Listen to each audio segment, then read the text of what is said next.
Hello, my name is Eli Mercer, and today I will be giving an informative speech on medically assisted suicides in Canada.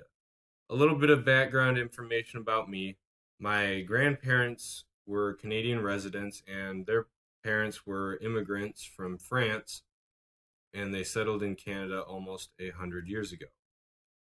Now, medically assisted suicides were legalized in Canada in April of 2016 last year. A little bit of background information on the healthcare system in Canada is that it is publicly funded, which means services rendered to patients from private practices are billed to the government.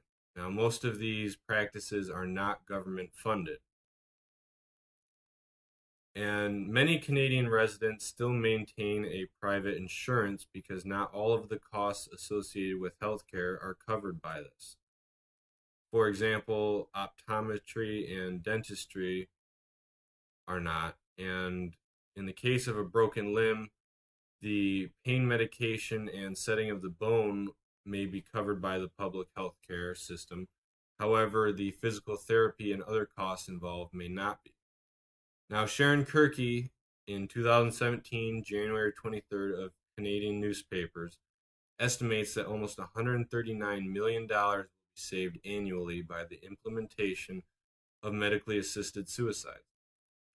This is important to keep in mind because of the public healthcare costs to taxpayers. Could money be better suited towards someone who is not necessarily terminally ill but had an injury? Now, Merritt Kennedy in June of last year from NPR listed the criteria for assisted suicides per the legislation from the government.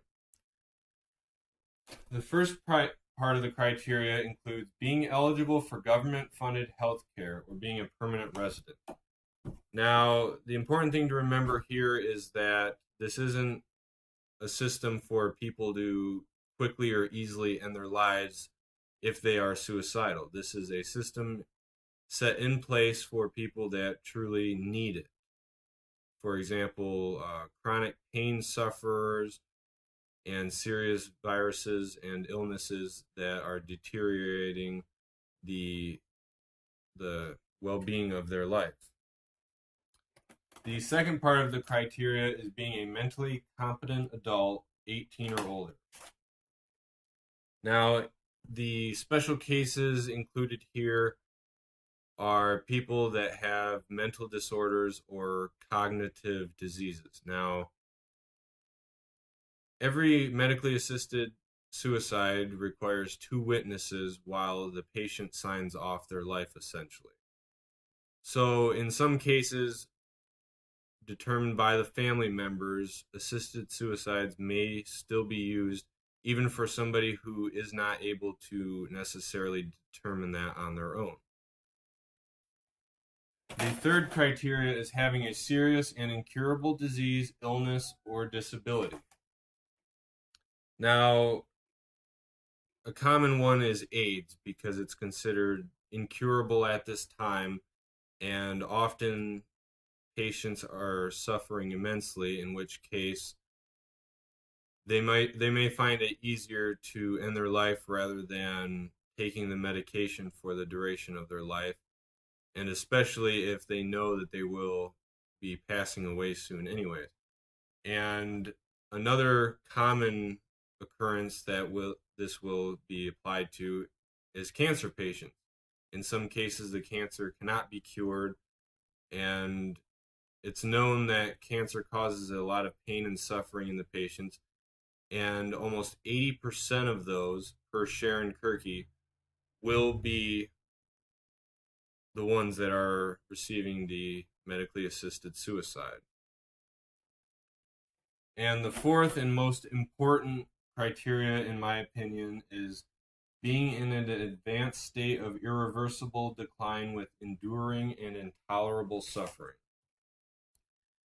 Now, this is essentially a patient that cannot work through the pain, possibly a victim of a car accident who is completely paralyzed, or someone in a vegetative state or on life support. In which case, if it is their choice, they will be able to make that determination. Now, the key point to take away from this is that what if this was to happen to you or a family member or a very close friend? Do you feel that it should be their choice whether or not they are able to medically end their life? And in many cases, it can be seen that the medical assisted suicide can cost between $200 to $700, while for many patients within the last month or even the last week can accrue costs of thousands of dollars. This was Eli Mercer, and this was my informative speech on medically assisted suicides in Canada. Thank you for listening.